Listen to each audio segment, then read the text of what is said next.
We're not on, are we?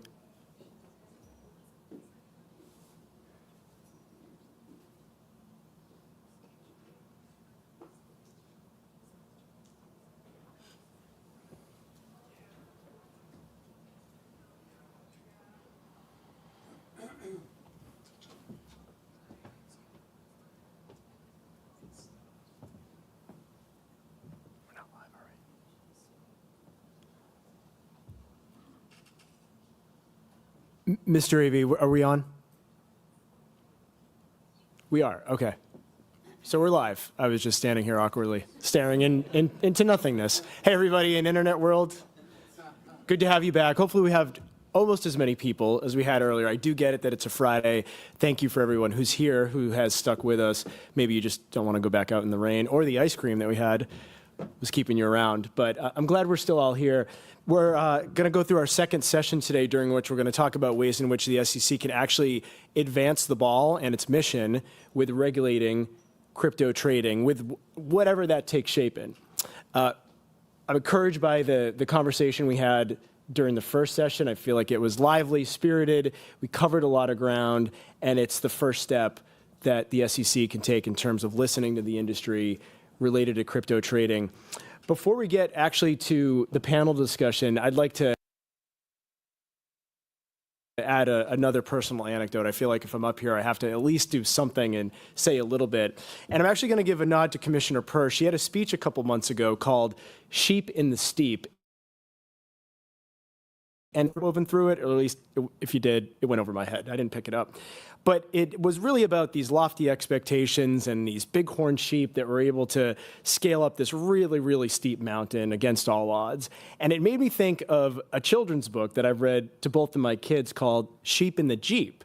And it's about these wacky sheep who are driving this Jeep. Anybody know it? Yeah, okay.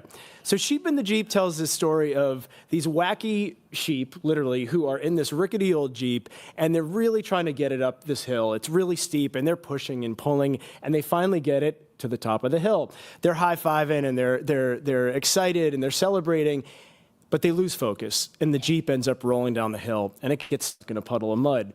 They're like, oh, shoot, what do we do now? So they're struggling to get the Jeep out of the mud. They're pushing, they're pulling, and it's not until some friends come over to help them that they're actually able to get the Jeep out of the mud.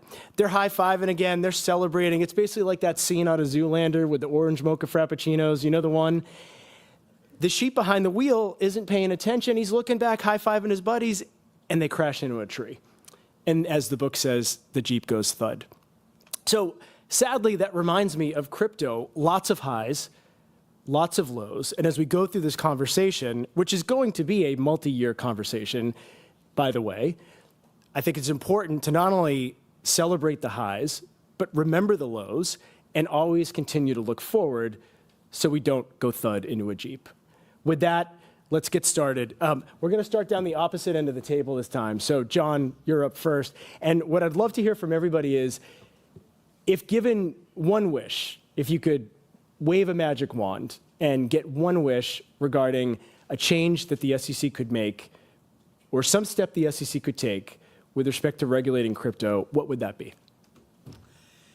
It would be as we go through these series of roundtables, to the degree I used this word a couple of times in the first session, as much precision as possible about what it is the problem is that we want to solve, rather than here's this interesting solution, what are some problems it could solve? I think that helps lead to, and these will be things we'll talk about later, the durability of changes is really, really important. And I think durability of changes and how they impact, whether it involves securities and tokenization, or it's just about assets that are considered crypto, that durability is what will, stand the test of time.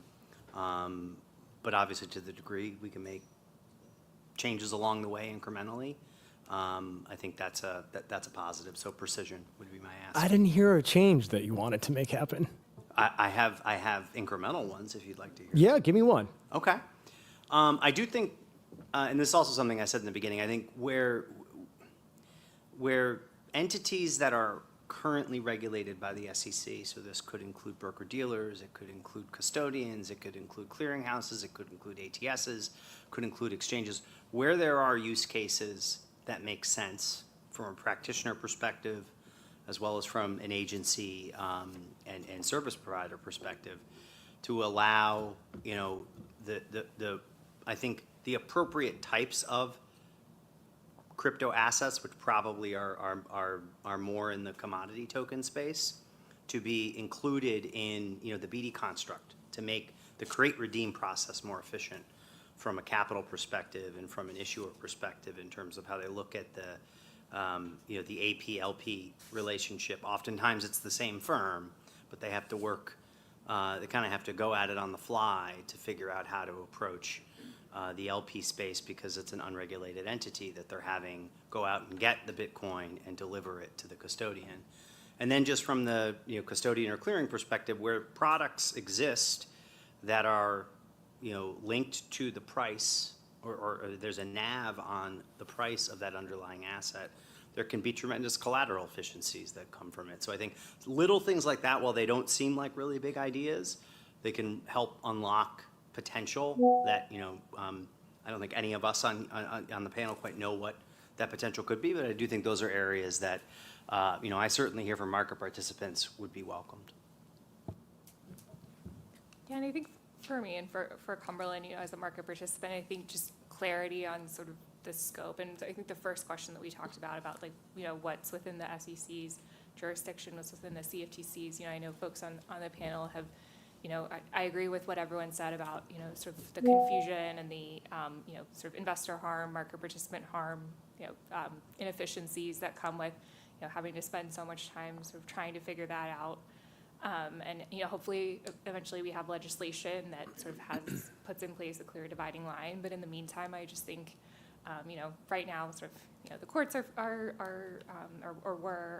sort of coming to different conclusions, and there's sort of just a lot of question out there. And I think if, the SEC could have, guidance or rulemaking, while we wait for legislation that, for example, clarifies circumstances in which, secondary market transactions would or wouldn't be viewed as falling within their jurisdiction versus being, commodities under the CFTC's jurisdiction. I think that would be really helpful, even just specific scenarios, like I mentioned earlier, of, for example, if there's no pooling of an investor's assets with the issuer for network development with the SEC, or what its staff say, maybe that's not an investment contract. I think just specific examples and sort of, rather than kind of just a long list of questions, or, I think that would be really helpful just while we wait for legislation. I think it could be helpful. Richard, you're up. So my wish is that we get to a place where there's a regulatory framework such that we can deploy blockchain throughout capital markets. I believe it's a better technology for what we're trying to do. With blockchain, you have a complete record of securities ownership and transaction history, and it's designed for transfer of value. So much of the things that we do in equities, fixed income, and so forth today. And the way that we get there, or the way we start to get there, is let's use the blockchain as the official record of ownership for securities. Let's use smart contracts for settlement. and let's use stable coins or tokenized treasuries for the cash leg of security settlements as well. There's 3. So it's like there's a genie, right? If there's 3 wishes, we all get 3 wishes. I'll give you 3. If you're willing to share 3, I'll give you 3. I feel like my fundamental wish has probably already come through, which is that I certainly hope we don't, or by we, not we, the commission does not deliberately or accidentally undermine the benefits and the future potential of decentralized finance technology by requiring it to act or look just like CeFi. So maybe the additional wish on top of that is for the SEC to be a champion for the importance of peer-to-peer transactions, self-custody technology, and the value of the privacy and the safety to everyday people that can come from that type of technology. Because I think that embracing that technology and where it can take us does a lot to check against the level of trust that right now investors, everyday people, are required or necessarily have to place in third parties, in the traditional intermediaries in any financial market. So I'll try. I have a few sort of broad things. I mentioned this at the beginning, sort of, the idea that we should really look at this next opportunity through first principles again and really re-examine which things do we really need and which things do we really not need, and make sure we're not bringing along with us into this new world of digital assets and blockchain and all the things that Richard, correctly said are possible encumbrances that actually will hold it back or not make it as good as it potentially can be. The specific things I would say are really helping refine what started as the special purpose broker-dealer regime and making clearer the rules around custody within a broker-dealer framework that would allow us to, to bring an ATS into scope and begin to really experiment. And, I think along with that will come exemptive relief around order protection rule and some of those things that will be required in order to make that framework work. And also a recognition that, and I think Austin made a really good point on the sort of global sense, and we've talked about it before, that these are a recognition somehow in that framework that commodities and securities need to not just live side by side, but integrate in a way that, I think when we use the word side by side, it actually doesn't do justice to, I think, what we're asking for, which is a completely holistic and integrated market structure that allows them to trade, allows them to be transacted. And also, I think importantly, which we haven't really talked a lot about, is recognizing that there's a broad universe of potential token types, including those that have consumptive use, and they need to live side by side in wallets and other things so that people can use them day to day in their activities. And so when we have the conversation about securities and commodities, it sort of leads us to believe that there are these very clear swim lanes, but in actual fact, it's nowhere near going to be that, that clean and precise, I would say.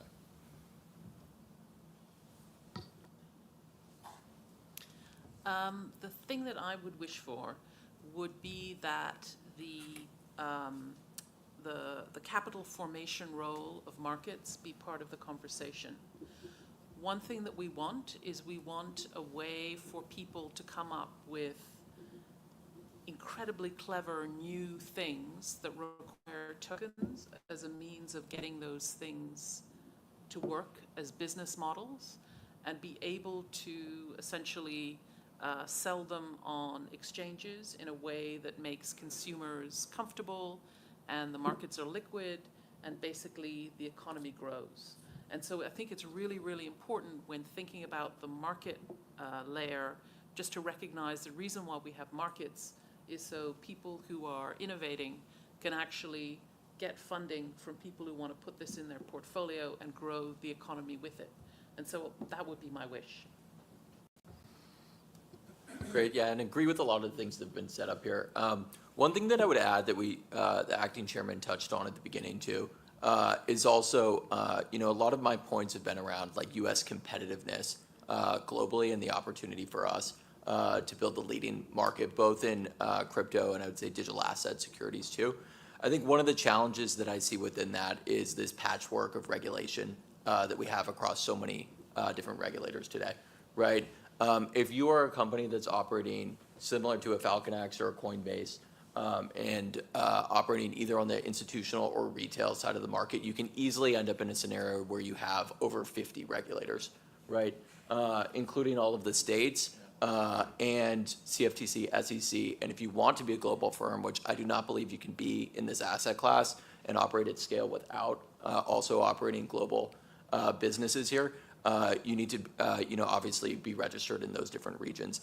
And so I think to the extent the SEC can work in consolidating and some sort of federal preemption in these different areas, I think custody is an interesting area to look at. I also think to the extent there's an opportunity to look at that for trading, that would be a big unlock for firms here to be competitive, not just in the US, but also at a much more global scale.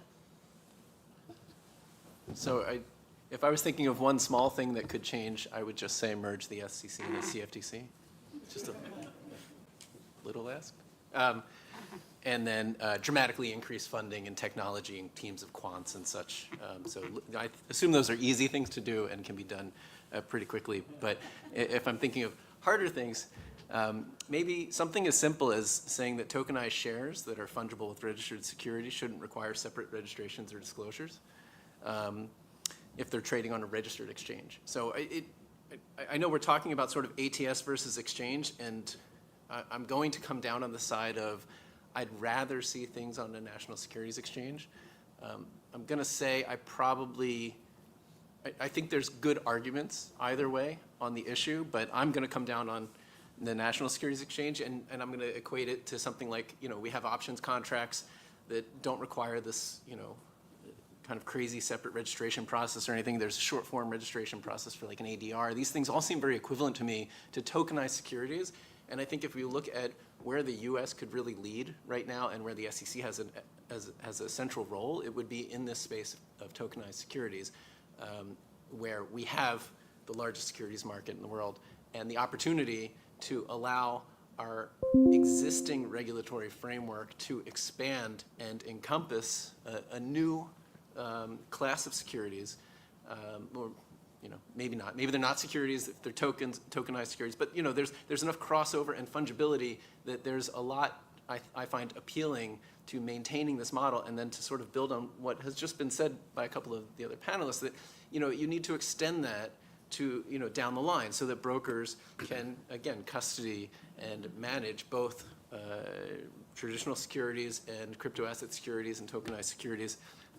And I think that fits really nicely into our current regulatory framework and doesn't require a lot to enable. And I think that there are exchanges or ATSs that could really thrive in that, with that approach. And then we can kind of grow from there and try and figure out the more thorny issues of how do we really get this deep cooperation between regulatory agencies? How do we get this deep cooperation between global regulatory authorities, which I really struggle to see a way that the world can approach this industry without, way more cooperation and intertwining of resources than we've ever proven, able to before. Thanks, everyone. Greg, did you want to go? Can I just want to add one thing, which is when I'm advocating for a broker-dealer in an ATS model, that's not to the exclusion of an exchange model. And I think what ATS showed us was that it wasn't just competition among participants, but competition among business models that actually got us to the best possible place. And so I didn't want to leave the impression it's to the exclusion of, but rather in addition to. John, yeah, go ahead. One thing to Greg's point that I think is critical, absent the label you want to put on a venue where people transact, right?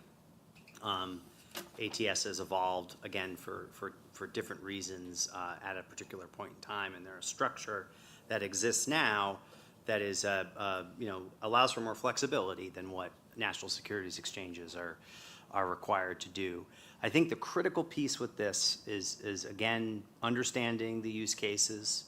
I think there's certainly a number of interesting areas where tokenization of some security obviously makes a lot of sense in terms of more efficient collateral management from a clearing and settlement purpose. On the trading side, I think it's interesting. The use cases I've heard that resonate the most are kind of on the margins, right? That doesn't mean it's not something to explore, but the key is to not bifurcate the current share class structure and, think of something like a corporate action like a dividend. A dividend fundamentally flows through from the issuer, is given to the DTCC, goes through a transfer agent to make sure that all shareholders of record get that payment, right? And I think we have to be mindful of unnecessary fragmentation of, there's a similar share class that was somehow separated by someone trying to carve it out and leave it in a wallet somewhere like that. That's not a good thing, right? That's not something that's in the public interest. For what reason are we allowing that to happen? So I think where things aren't broken today, we have to be careful not to let the vertical integration part of the legacy crypto world, which I think is probably a function of, as I said before, the lack of regulatory structure that was willing to welcome them in, to not, create excessive issues such as the dividend example. So I think that's important.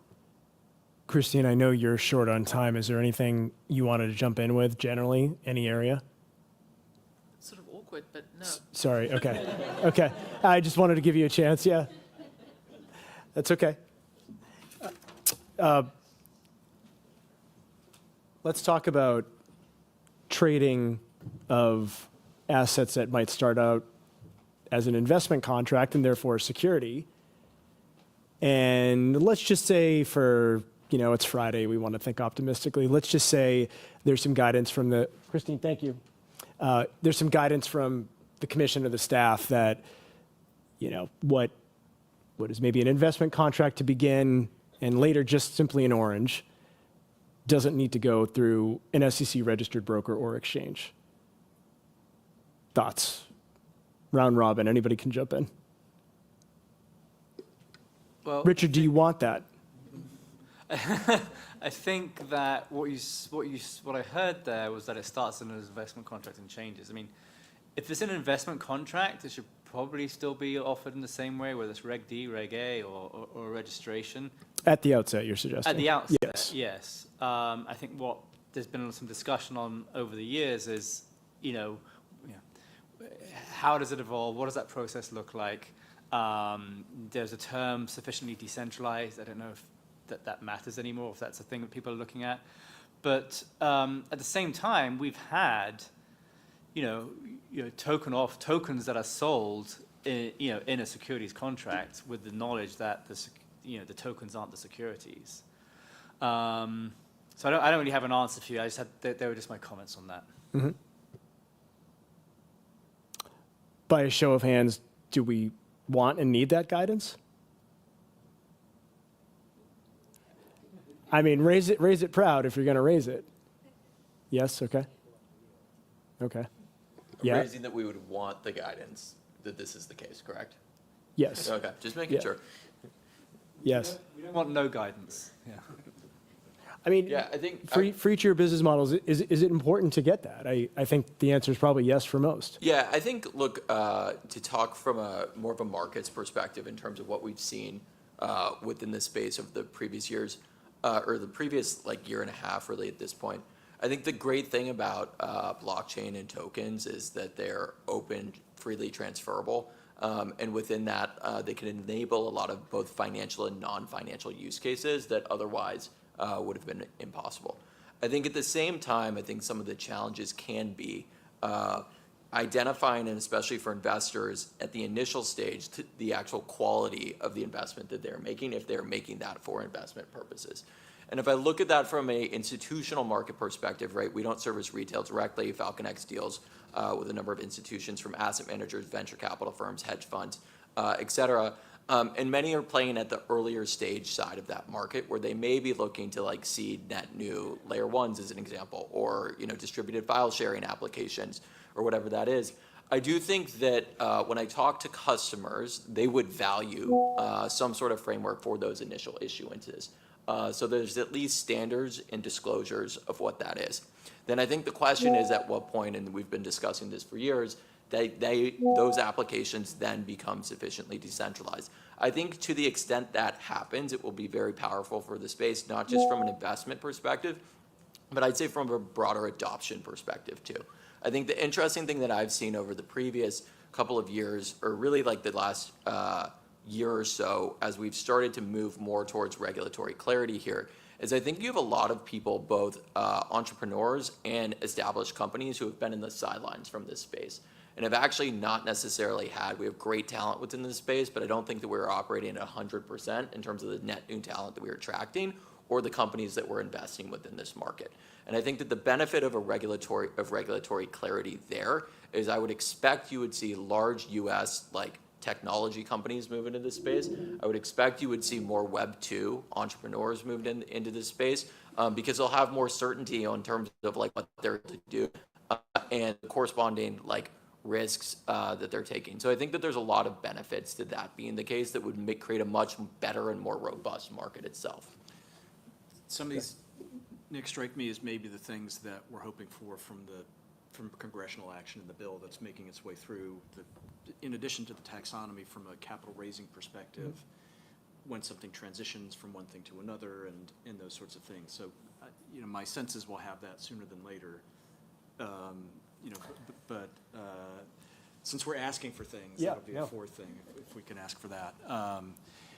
But that, I think, is where that will come from, as opposed to, guidance at the agency level. Okay, Chelsea? I was just going to say, I think, to Austin's point of, wanting sort of disclosures at the outset where, maybe a network hasn't become sufficiently decentralized, you're sort of in the initial sale where you think, maybe this is an investment contract. Theoretically, it should be registered, but we've all seen, sort of the issues with typical, Securities Act registration for a lot of these tokens.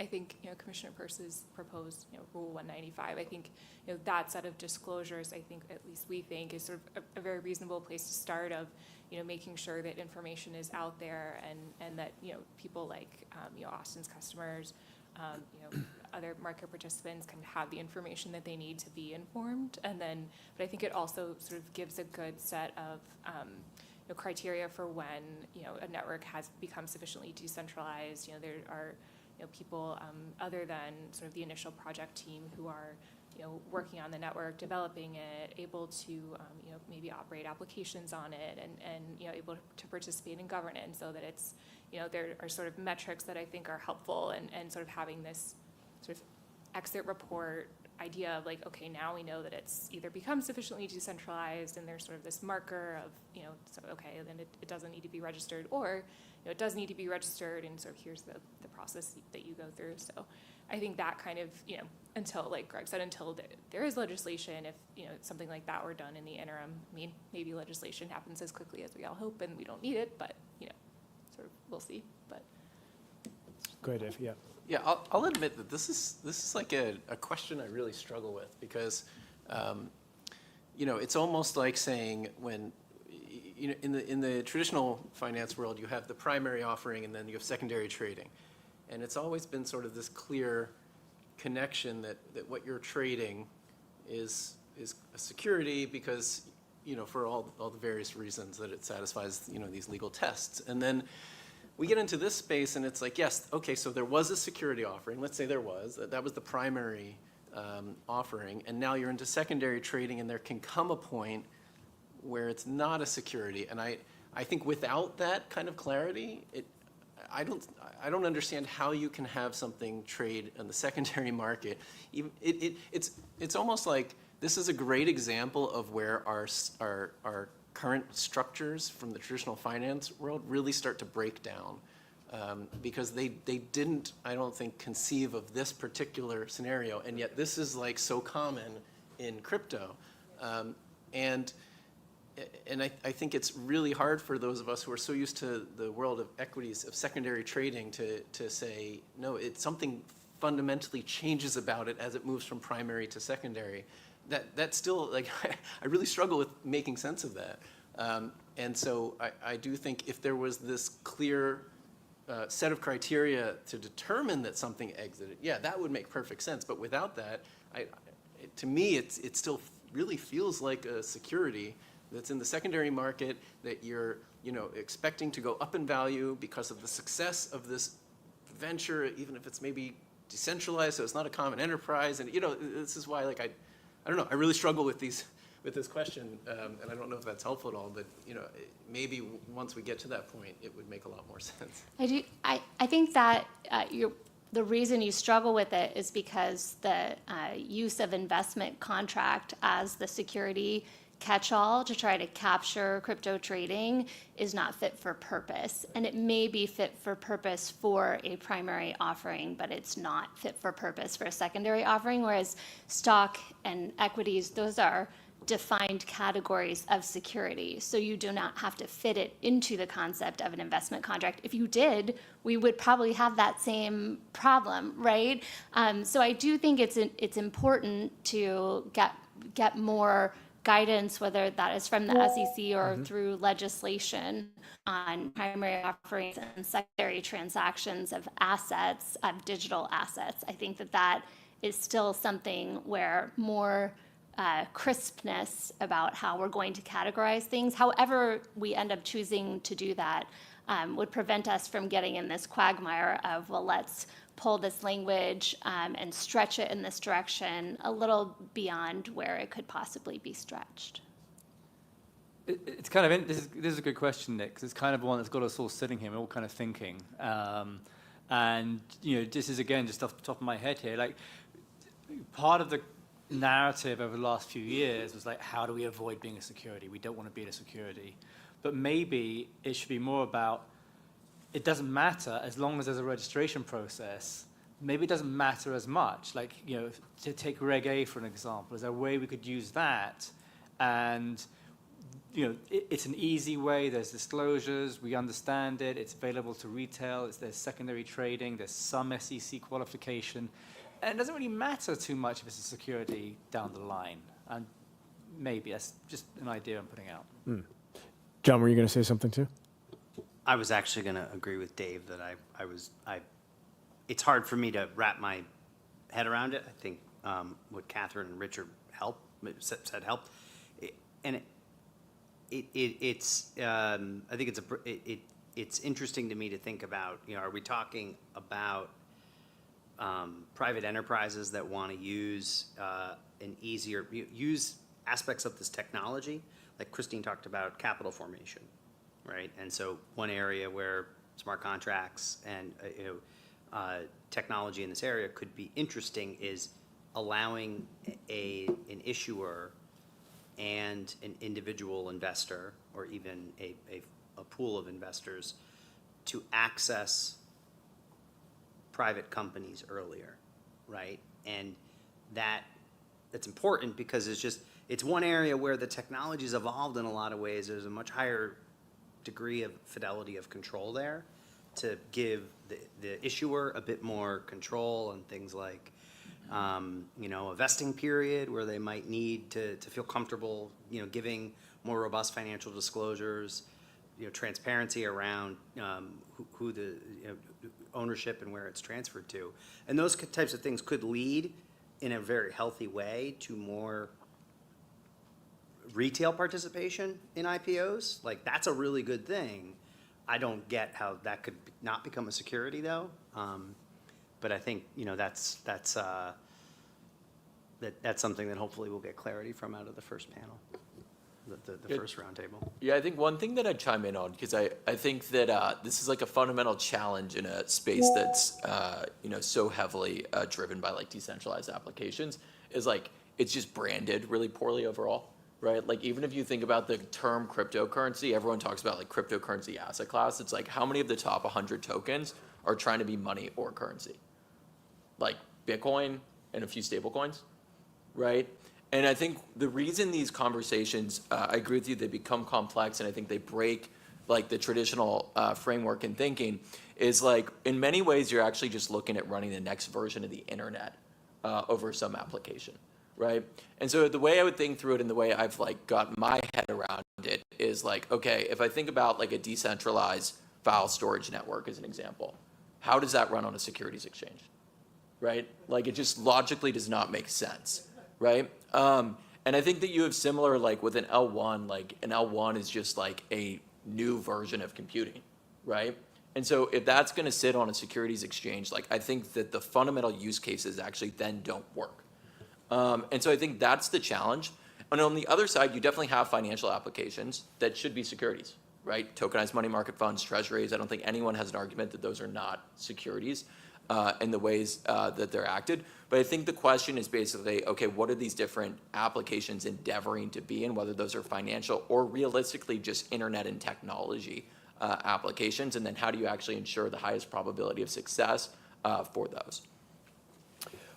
Go ahead, Dave, yeah. So just a small ask again, like we just need this comprehensive taxonomy of crypto assets with clear regulatory assignments, right? And then everything would be solved. But I think like those are great points. And also like what you're saying, John, and what Christine said earlier, if this helps us provide more opportunities at earlier stages to individual investors, that can be an incredibly good thing. What we have seen in the regulated space is that the opportunities for individual investors have declined dramatically as fewer companies go public, and the ones that do are much bigger. And people don't get to participate in that wealth creation process like they used to, and that's really a problem. And this is an area where I really like the idea of using Reg A, or Urvin. We funded ourselves with Reg CF, and it was a very reasonable process. And we have 2,200 retail investors in our company, and we're registered with the SEC, and it all worked out really well.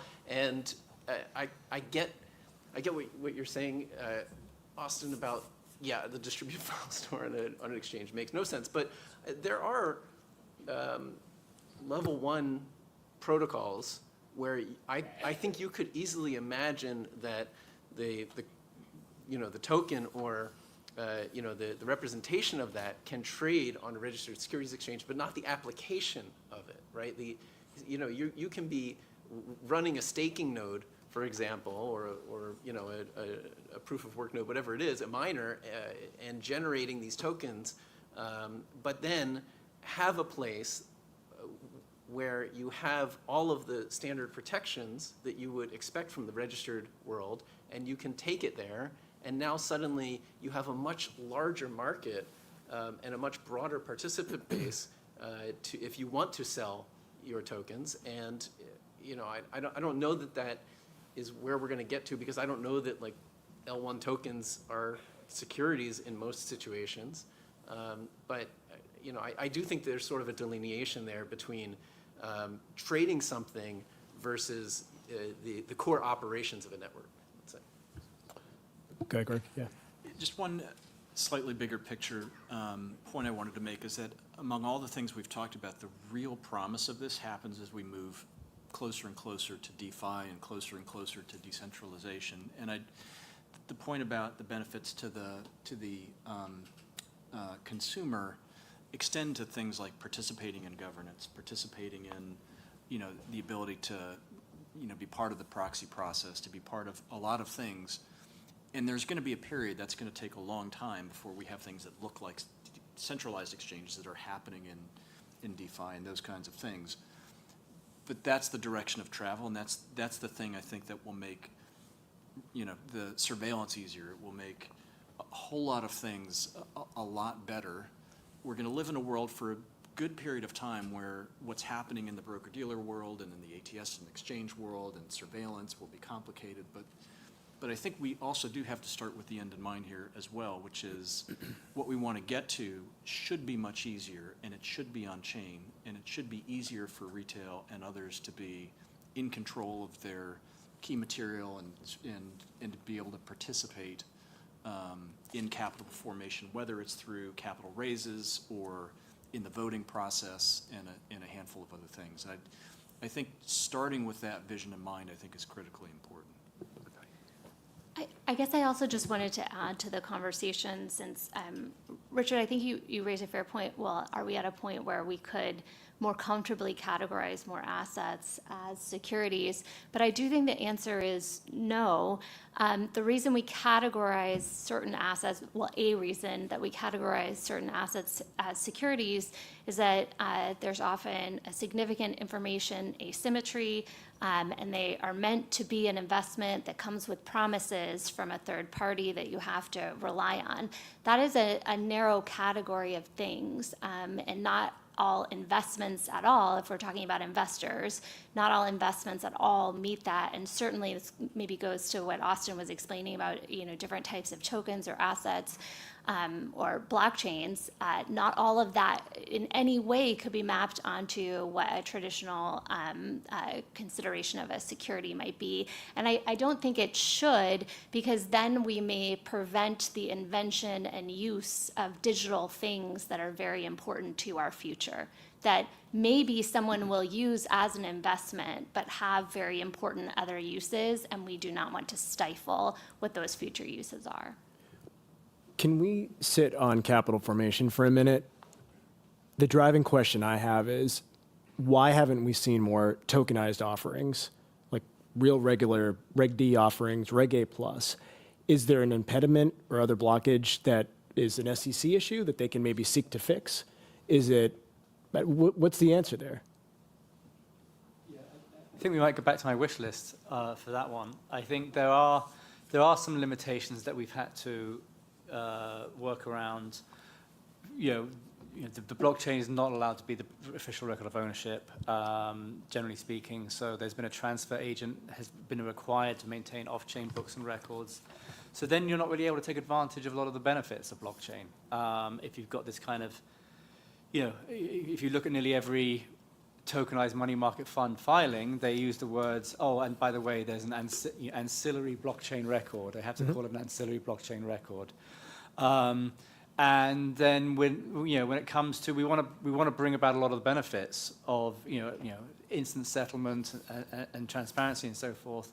And then there's a problem when you get to use smart contracts. So what a smart contract can do is, and it happens all the time in DeFi, is you put one asset in that's the buyer asset and another asset that's being sold. And if there's a match, if the price is right, then they automatically settle, going to the counterparties there.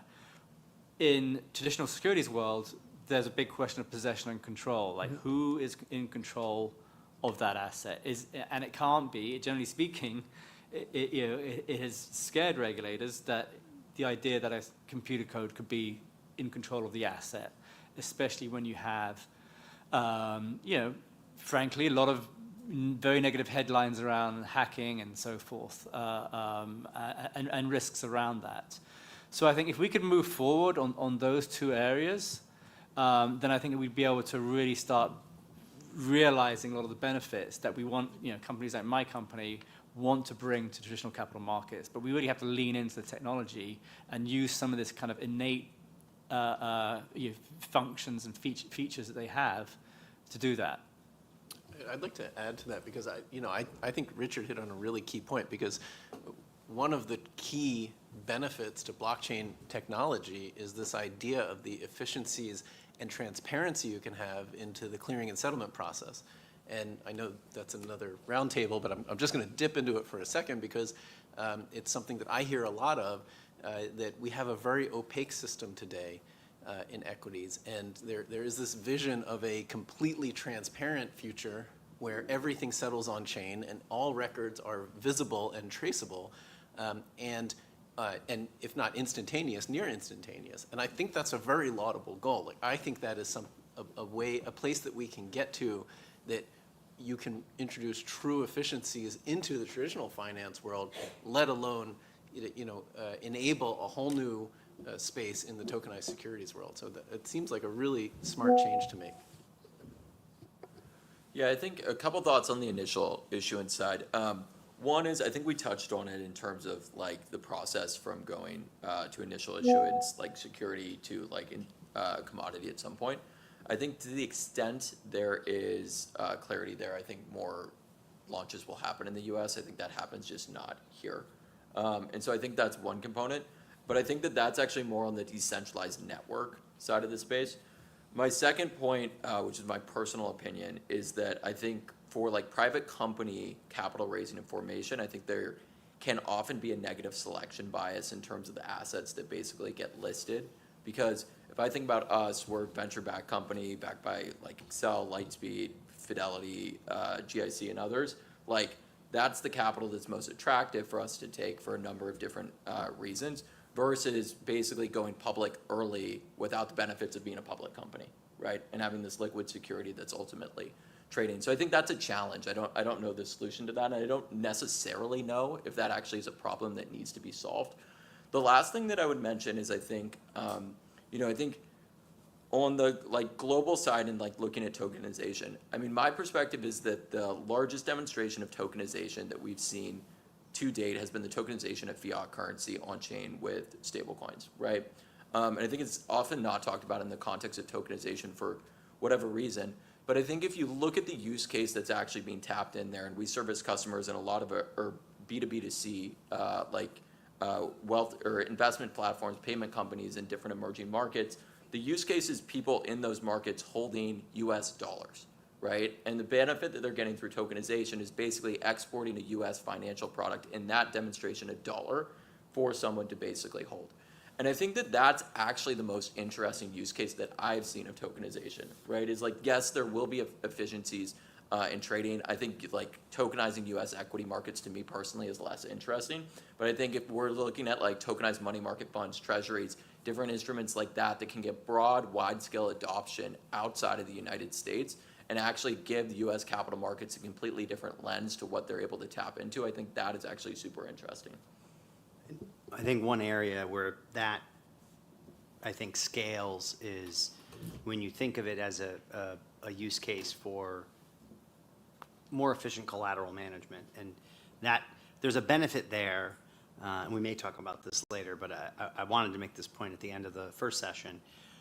I think another thing that people kind of, I think, connect naturally to the idea of a stable coin is its usage for on-chain settlement, or otherwise known as atomic settlement. And I think Chelsea had brought up at the end, there are sometimes there are time differences between when one counterparty might settle versus another, and one thing that I think is often overlooked with very mature markets like say U.S. equities and others that have a fixed settlement cycle is I think it's really important not to discount all that goes into the centralized clearing process, right? You have netting, you have obviously collateral efficiency, you have a very complex world of liquidity provision that, risk is nonlinear, right? So if I hold the position in one thing, I'm not offsetting it when I sell it, right? And a lot of that is driven by,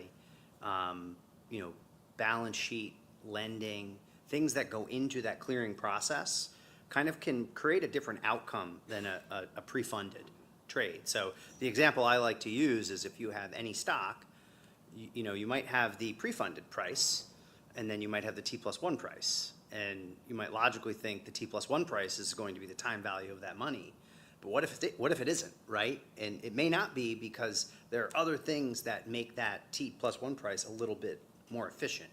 And so I think as we think of stable coins and atomic settlement, it's important to kind of understand almost settlement as maybe a spectrum rather than a either or, right? So I think that's a key point. Greg, I'm going to put you on the spot. We've talked a little bit about Reg ATS and that maybe being a model for crypto activity, crypto trading. Under Reg ATS, there are some, I'll call them carve-outs or exemptions for certain activity that is under a certain threshold, and you don't need to do some of the stuff in Rule 301.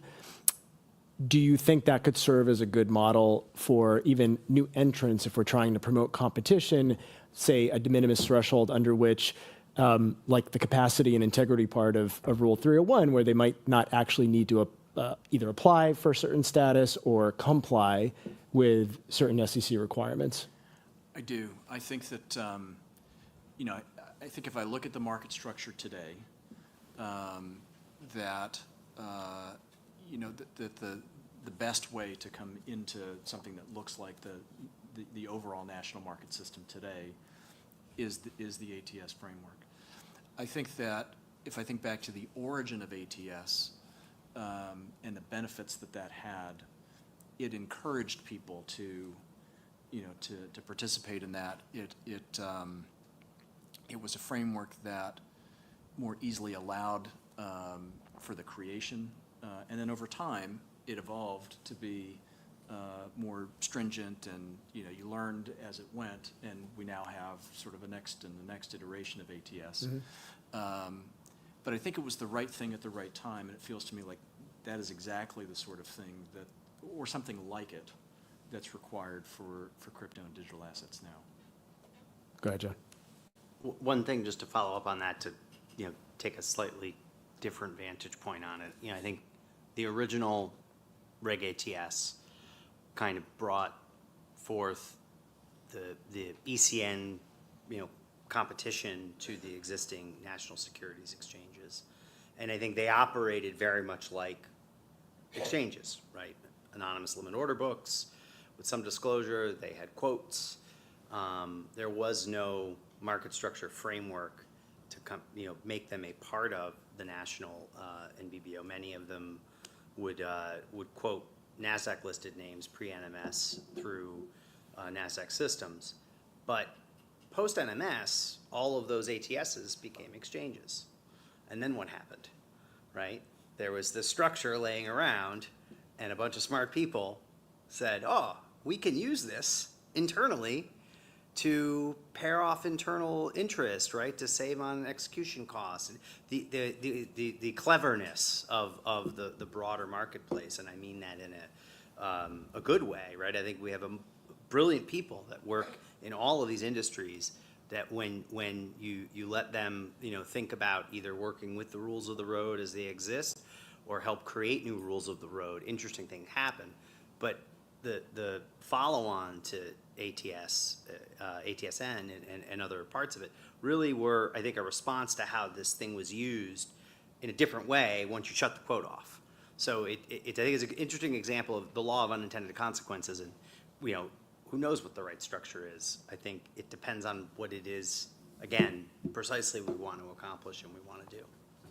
I would argue we're closer to the start of when sort of ATS was invented, and this is sort of a nascent and formative asset class that needs a slightly more plastic environment to grow up in, if you will. And then at some point it may turn out exactly that way. But I think at the moment, the more flexible it is so that we can learn and adapt, I think the better. I think the moment we put the rigid, Form 1 sort of structure on a very nascent asset class, I think we will not see the kind of evolution and competition, all the benefits that we had out of that I think we can get. I think you both make good points. And it makes me think of some of the existing market structure struggles that we continue to have. I mean, Dave, you mentioned earlier that you wanted to bring crypto trading on exchanges. We can't even bring equity trading on exchanges. But execution quality is fantastic. You've got, I think it is, 50 or 60 NMS ATSs, almost as many exchanges at this point. And it's a very fragmented market structure. And then, of course, you've got the market makers who are doing, not without ATSs, are just internalizing orders. But it kind of works. I don't really have an answer here. I'm just saying there's not a perfect world in either scenario, but certainly the ATS model has worked. And when you look at the end result, it's generally been good for investors. Yeah, and I raised it because the goal of this second session is to ideally give the commission and the staff some ideas that they can run with. And I know almost everyone has submitted a comment letter, or, ideas or responses to the request for information. When I think about ATS, two things come to mind. One is we have this known model.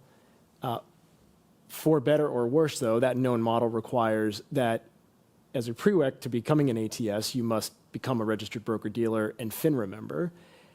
Anybody have any thoughts about that? Is that something we would be comfortable perpetuating, or is that something that we think would actually be perhaps detrimental to the path forward? Well, I do want to just, to Richard's point, I think it's such a huge problem that more equity trading is not on exchange, and from an execution quality, but really from a market quality perspective, I think it has led to wider spreads, and in fact, the levels of internalization we have in the equities market leads to 25% wider spreads than we otherwise would have. And I know we're not here to talk equities, but it's hugely problematic, which is why maybe, I lean more towards getting trading on exchange in crypto where possible, because I think that the transparency and the price discovery process works fundamentally better on exchange, or almost at all. But maybe that's not a great analogy to crypto, and so maybe that's sort of like my biases coming out. But I do think when you think about using ATS, I think one of the things I said earlier was we could expand the definition of special purpose broker-dealer, and that is a nice pathway towards being able to trade and custody both crypto assets and traditional securities, and that seems like a good pathway towards potentially being able to leverage ATS. As Greg said, alongside national securities exchanges, which should have a role in this, and I do think there is a lot of interest out there that I see, and I advise one company that they want to be a national securities exchange and trading tokenized securities, and they have very novel and innovative thoughts and model on that, on how they can develop that sort of book, the digital book alongside the traditional book, and bridge things back and forth. And to me, that kind of innovation in the exchange space is very exciting, potentially maybe more so than in the ATS space, but I definitely see the argument for having both of these as options, for sure. Seems like you ignored my question. Do we need? I said special purpose broker-dealer. Do we need FINRA in the mix for whatever this crypto trading activity is that may or may not be through an ATS-like regime? Should that be a prereq? It's a pretty fair question. Yeah. Well, if we're saying that we want broker-dealers to trade, to facilitate trading of crypto for investors, then FINRA is our SRO. That's how it is. I mean, I don't know if you want to go down the road of shaking all that up as well. I mean, I asked the question. Yeah. I think I do. I tell you what, I don't think we need. We don't need a new, separate, different SRO. That'd be a terrible idea. I mean, we have the SEC. Merge Yes. the SEC, CFTC, and FINRA then. Is that what you're saying? That's right. Yeah. Okay. So maybe we merge FINRA and the SEC and the CFTC. There we go. We got it, right? We're done here? It strikes me that there probably isn't a way in which you could say we're, given the structure that we've proposed, where the brokerage function of being custodially in charge of clients' assets is merged together with the matching of buying and selling, that there isn't a way to do that without that first part being a broker-dealer, because you are holding customers' assets, and that feels like an important first principle. I don't know that there's a way, unless you're totally just saying, in a DeFi-like capacity, you're a platform in your technology and it's self-custodial. There, I think it's completely different. And it's not a broker-dealer, and I think it's peer-to-peer and so forth. But if we're custodially in charge of holding clients' assets, I think that's a broker-dealer. Katherine, any thoughts? I agree, you're not a broker-dealer if you're not custodying assets. Was that the question? Something like that. Yeah. Any other thoughts? I guess just a step back, I was pondering the debate about an exchange or an ATS, but reminded of one of the starting points, which is that we're talking about crypto securities trading, and that is still a very narrow set of the broader category of crypto trading and all of the types of digital assets that there are. And we've identified throughout our discussion today the need for lack of a better term, side-by-side trading. I'm not sure what the right terminology that we've settled on is. But does the rigidity of an exchange model fit more in a universe in which the vast majority of assets or transactions would be viewed as securities, which I don't think is the case for crypto trading generally. So the last half of that hypothesizing is more my view, but the first is truly an open question. If we're thinking about the right structure for crypto securities trading, how does it solve for the other questions that we've raised of side-by-side across asset classes, trading, a global regulatory regime where there isn't necessarily the same type of securities or commodities distinctions, and 24/7 trading and trading that will happen, crypto trading that will happen elsewhere in other parts of the world, regardless of how we structure it. So how does that fit into our choices of structure? Yeah, well, as you mentioned, 24/7 trading, and Austin, you've mentioned the global nature of trading in this space. And, you know, John, you work at a global SRO operator, right? Exchange operator. How should the SEC be looking at its role, recognizing that trading is essentially 24/7 in this space, that there are regulators, even in our own country, who have a head start on the SEC, one right across town. There are many states that are already ahead of the SEC in terms of their thinking and what they've been doing, and certainly global regulators. How does it affect your view on these issues and how it should influence the SECs at the same time? I mean, I think it's unquestionable that the demand is there. I think there's, to me, this is just an interesting question too. You take the world of NMS securities, right? There's many of them. Now, if you look at even the existing 16 hours, 5 days a week that the equities market trades, you have some ATSs that kind of fill in that 8-hour gap. The breadth of names obviously is a lot less than you have during the regular session. But even then, they're not, to use your oranges analogy before, I think we're sort of comparing apples and oranges in that, the market that, likely comes to mind for most people when they think about 24/7 trading of crypto is Bitcoin, Ethereum, right? The most liquid and largest of the crypto assets. And a lot of that is just driven by the ability to settle it, again, atomically on chain. And, I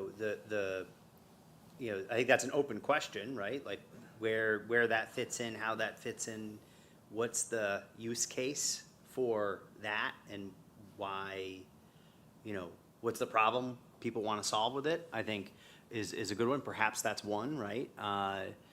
Trading on weekends, if that's ever a thing. I think outside of crypto, though, right, and the most liquid crypto assets, there aren't a lot of markets that trade, on weekends and holidays, and I think they're different, right? They're, as Austin pointed out before, right? Bitcoin is like it's a global thing, right?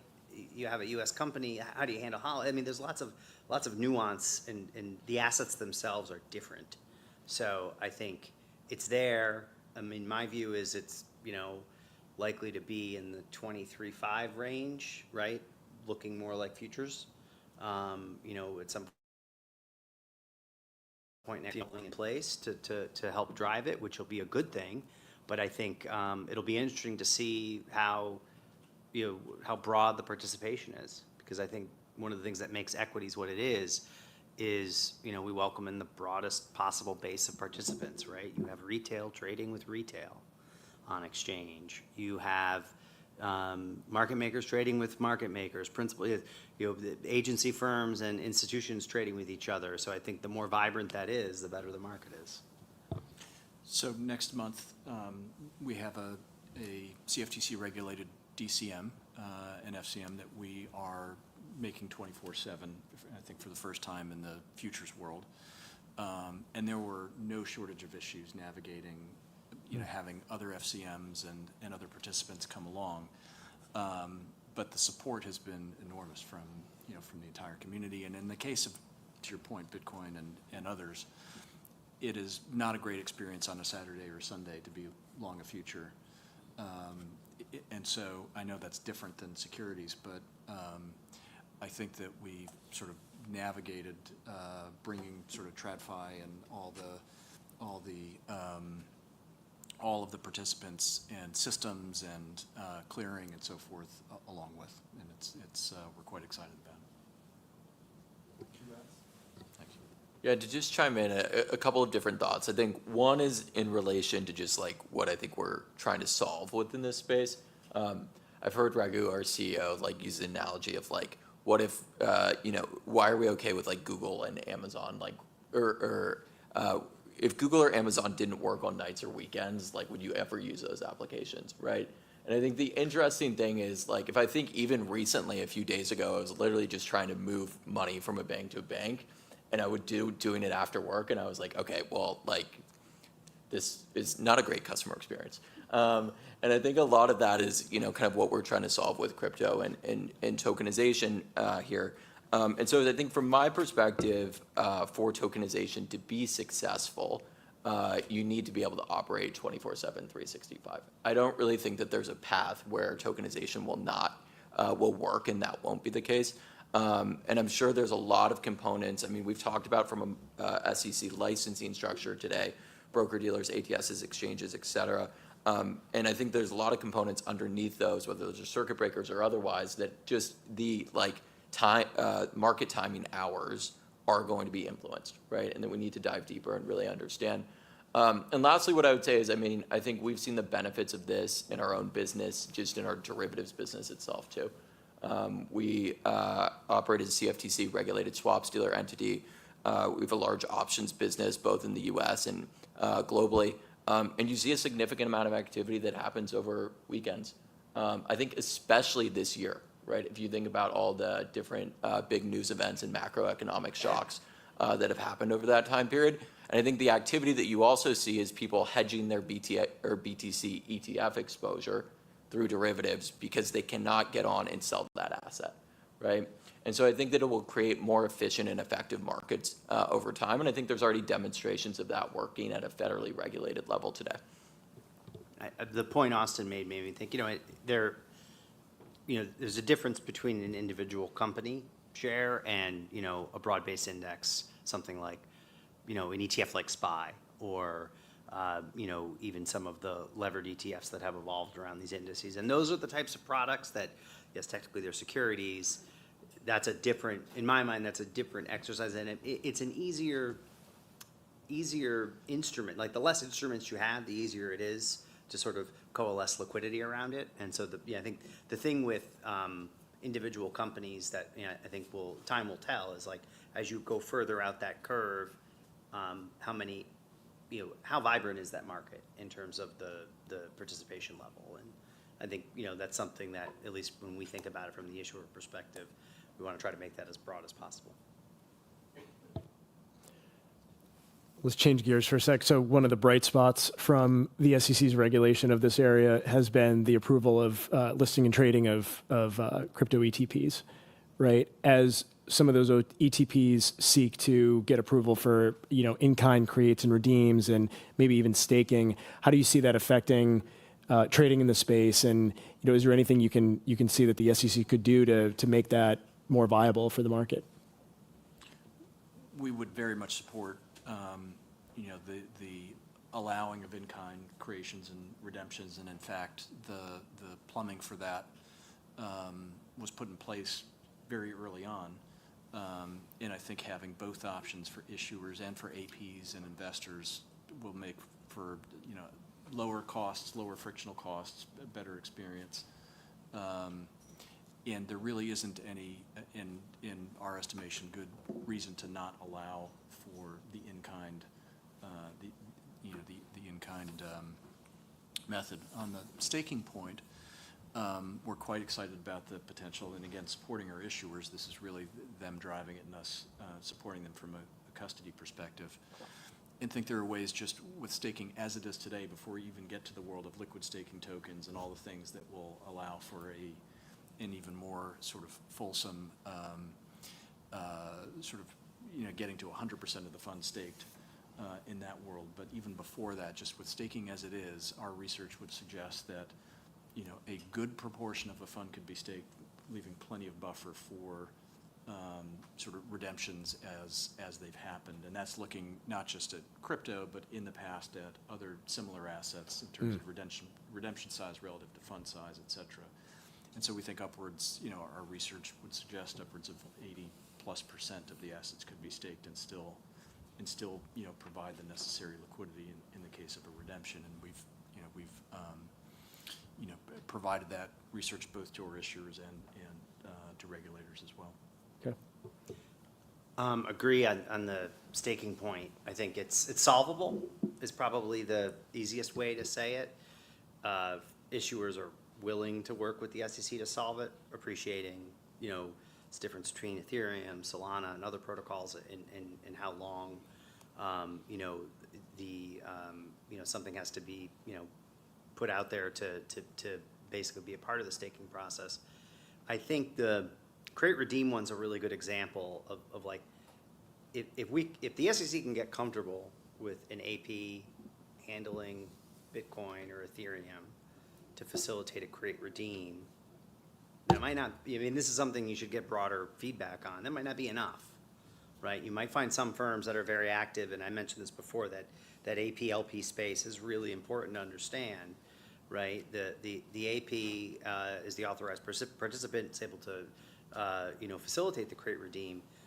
The LPs are kind of oftentimes the same firm, right? One's in a BD, one's operating the LP trade in crypto markets out of an unregulated entity or an offshore entity, and I think without thinking about, okay, how can those firms bring that together, right? Bring it together in a way where things are more efficient from a collateral perspective. Things are more efficient in terms of how they structure those entities. Like, it's not just about the BD and the create redeem. I think you should think about the entire vertical of or stack of SEC entities that are regulated, and again, understand what the objective is, and get sort of broad feedback about how would market participants actually utilize that?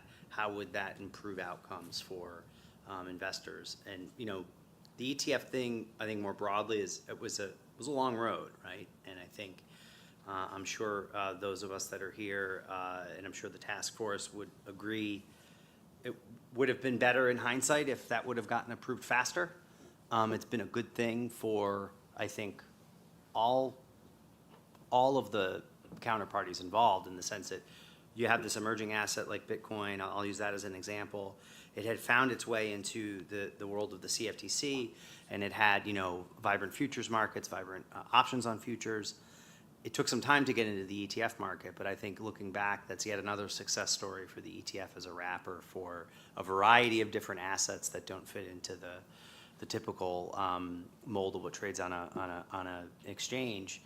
And I think we still have some ways to make that more efficient, right? You can have options on an ETF. You can't have a cash settled option on like a commodity based index. Like, there are some areas where we can do a better job of putting the patchwork together. And I think those are some things that, to Austin's point earlier, do force meaningful trades that market participants want for real reasons offshore. And I think those are things that, we should all be mindful of. But the ETF story is a good story. And I think the more clarity the commission can bring in terms of generic ETF listing standards, that's only going to help the industry move quicker. Pretty darn close to the end of the day. Maybe I'll toss it up to a round robin. Everybody can kind of get a closing remark, and keep in mind we're in the session trying to offer up ways in which the commission can move the figurative ball forward. So Dave, maybe I'll start with you. First of all, just thank you to everyone. Really enjoyed this. I thought it was a great discussion. I hope it was helpful and interesting. I think that it seems to me like some themes really emerged. A big part of that is getting more regulatory clarity around, what traditional finance firms should be allowed to do, maybe guidance on expanding what they're allowed to do. I think there are a lot of interesting questions about where should things live in terms of, the debate about national securities exchanges versus ATSs, and can we foster an environment in which both have a role to play? Can we try to pull more of this trading into the U.S. and into the regulated environment in a way that doesn't impact and stamp down innovation? I think there are ways to do all of these things, and I think there are some, clear steps the SEC can take. I know for me, like I've said before, absent the SEC and CFTC merging, it doesn't mean that there can't be a really strong, close working relationship and an attempt to figure out how to learn and analyze more about these markets and to start to think about what market surveillance might look like if there is this sort of regulated trading environment for digital asset securities. And as I think even just the ETF conversation illustrated, this need to let firms become more flexible in terms of the assets that they can custody and the assets that they can trade and places that they have to trade those. And if we can start to bring those together and certainly focus on the right kinds of disclosures to reduce or eliminate conflicts of interest, highlight areas, we were talking about before, where we have traditional disclosures in the space for execution quality and broker order routing. Those kinds of things can translate directly into this space as well. And so more disclosure and simpler rules and maybe some guidance on some of these issues, I think there's a real great path forward. Great. Yeah, I'll just summarize a couple of the points I think we've already hit on today. I think from my perspective, and we talked about this, I think both directly and implicitly throughout the conversation, I think most people are expecting Congress to come up with the rules between securities, commodities, et cetera. I think that is, ingrained in a lot of the conversation we've had today, but for whatever reason that does not happen. It's an important conversation for the SEC and CFTC to be engaged in. I think that looking at how non-security and so commodity tokens can intersect with broker-dealers and other SEC-regulated entities is an important exercise, and I think that can, further U.S. competition here. We talked, I've brought up offshore and outside of the U.S. markets a decent amount here today. I do think that it would make sense for the Commission to look at whether there are potential avenues of reciprocity with some regions. And specifically what brokers' role would be within that to basically access liquidity on behalf of institutional customers in those regions. And then the last thing I would say is just looking at a consolidation of regulators within the United States itself to make sure that we can be most competitive on a go-forward basis at a global scale. I have a lot of similar things on my wish list. But I would just say at the very top of it, just how important and welcome the engagement and the engagement of the crypto task force and just engagement with industry, and this dialogue in particular is just sort of critically important. So at the top of my list is a continuation of exactly this kind of forum and the sort of meetings that we've had and are really advancing the state of things tremendously, and so that's greatly appreciated. On the, after that, I would say the more specific rules around reforming the special purpose broker-dealer and which would allow for the creation of an ATS with the not just side-by-side, but if integrated, I don't know.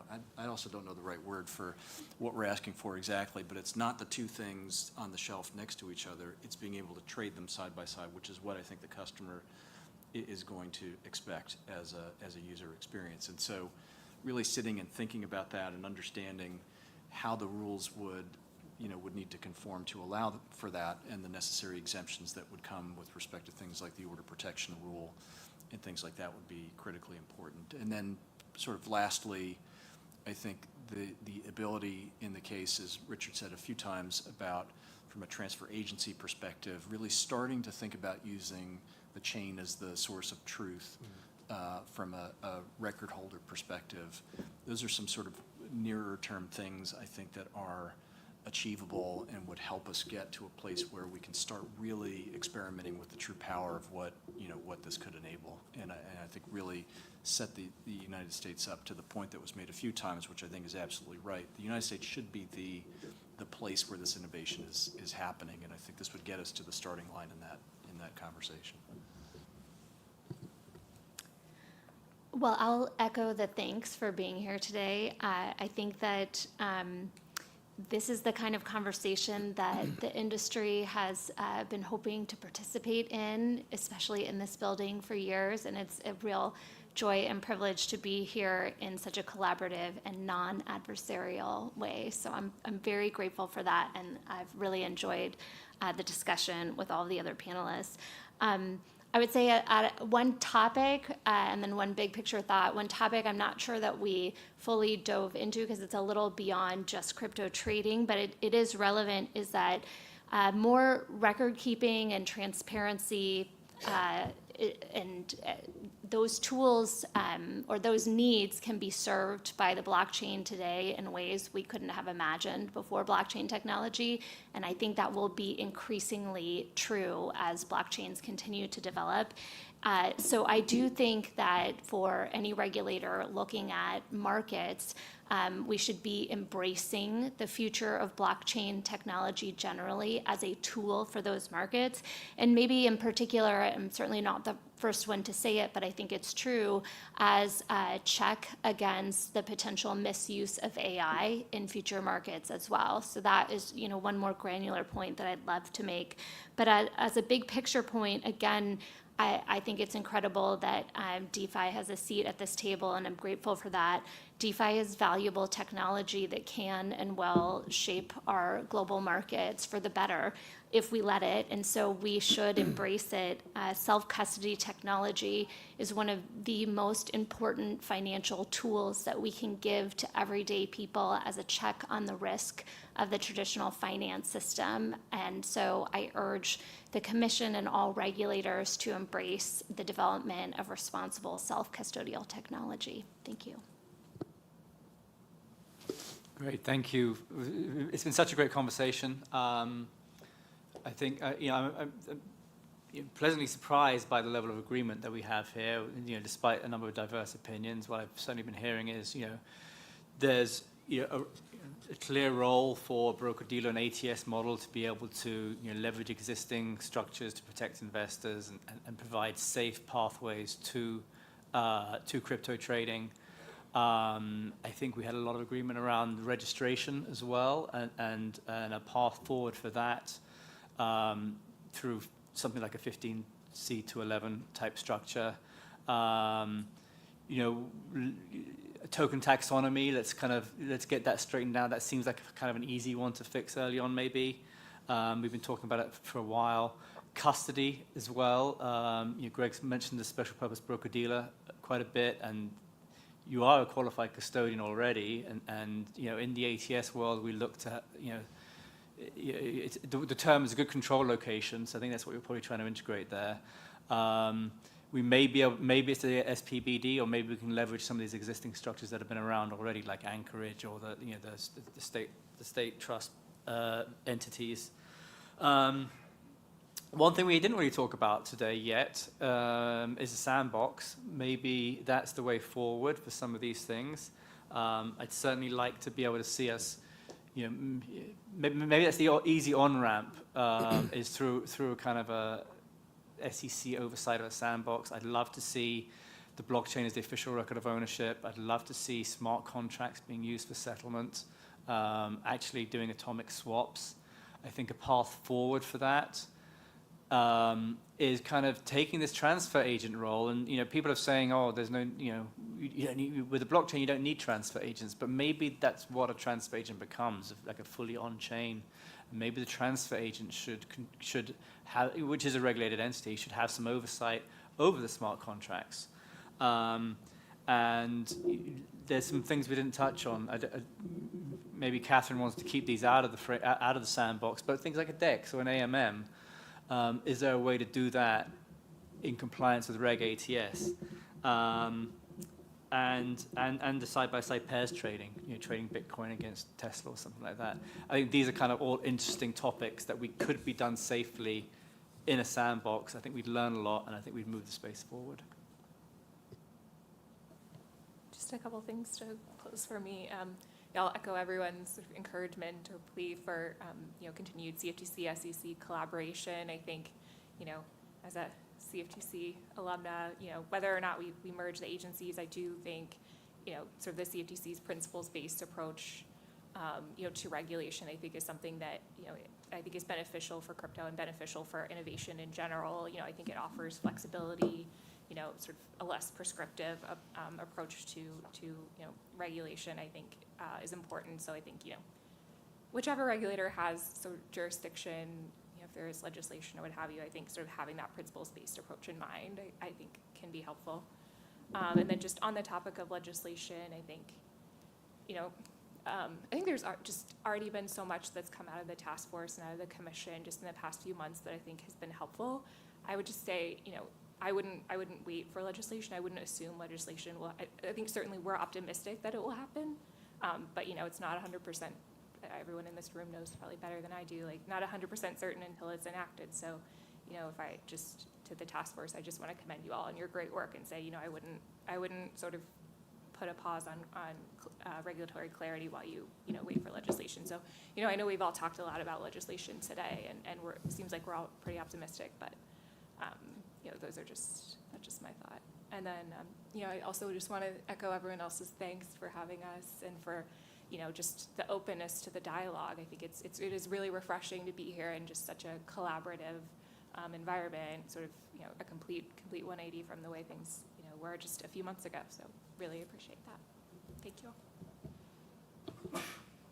I got 2 minutes. I'll be One. quicker. One? All right, one. No, I want to say, I think the innovation that's gone on in the crypto industry for the last 10 plus years is, there's some remarkable technologies in it that I think have potentially transformative impacts on various areas of the, sort of more established securities world, even beyond U.S. equities. I do think the thought I want to leave everyone with is, I talked about a little bit in my opening remarks, the seat I sit in and, my peers in the industry and the industry members and many of the people that work here at the SEC have worked long and hard to make our markets, our U.S. equity markets, the envy of the world. And I think that should mean something to all of us. And, the thing I'm mindful of, I think that there's a lot of areas where we can improve outcomes with these technologies, with these approaches. We also need to be very careful we don't throw the baby out with the bathwater. And I say that because, there are many, many, many things that are imperfect with the current equity market structure. I did not participate in this conversation. I enjoyed listening to my fellow panelists talk about it. I'm not saying, there's nothing to change, but that is my one ask, is be very careful with that. And I think if you compare it to other securities markets, there are reasons why it is as resilient as it is. It is as trusted as it is, and it is as liquid as it is. So I just ask that you treat it with care. That was like 140, but I'll give it to you. If folks could just hang around for 1 minute, I would echo the gratitude. I really feel grateful myself to be a part of this conversation, especially with this great panel, and really applaud the commission, Commissioner Peirce, Richard, and the rest of the task force for everything they've done, also under Chairman Ueda's leadership. And I think this has been a great day. So thanks, everybody. Also, everyone who stuck around. Thank you.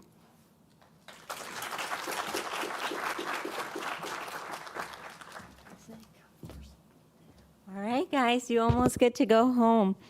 Several years ago, I was at Consensus in Austin, Texas, and I had my SEC badge. I was staff at the time. And when folks would see it, they would audibly boo me. And it wasn't like 1 or 3 or 5 people. That was the reaction that we were getting at the time. And even back then, I was working on crypto issues in the building, and I was so desperate to work towards crypto clarity. So I'm so grateful that the task force finally gets to do that. And I really, all of you commended us, thank you, along the ways. But that means so much, because I know it's not easy to come back to a table that feels like it was hostile. So we appreciate your collaboration. We've received over 100 written input submissions already. They're posted on our website. Each of those are read and considered, and we really look forward to reading more. And we're going to continue our work. In 2 weeks, just here, exactly 2 weeks from now, we're going to have a custody roundtable. We're going to continue tackling the issues that we need to get through to provide this clarity. And after that, we'll have a roundtable on tokenization in May. And in June, we'll look at DeFi. So we hope that all of you will continue to come, continue to work with each other and us, and we'll get there. Thank you so much.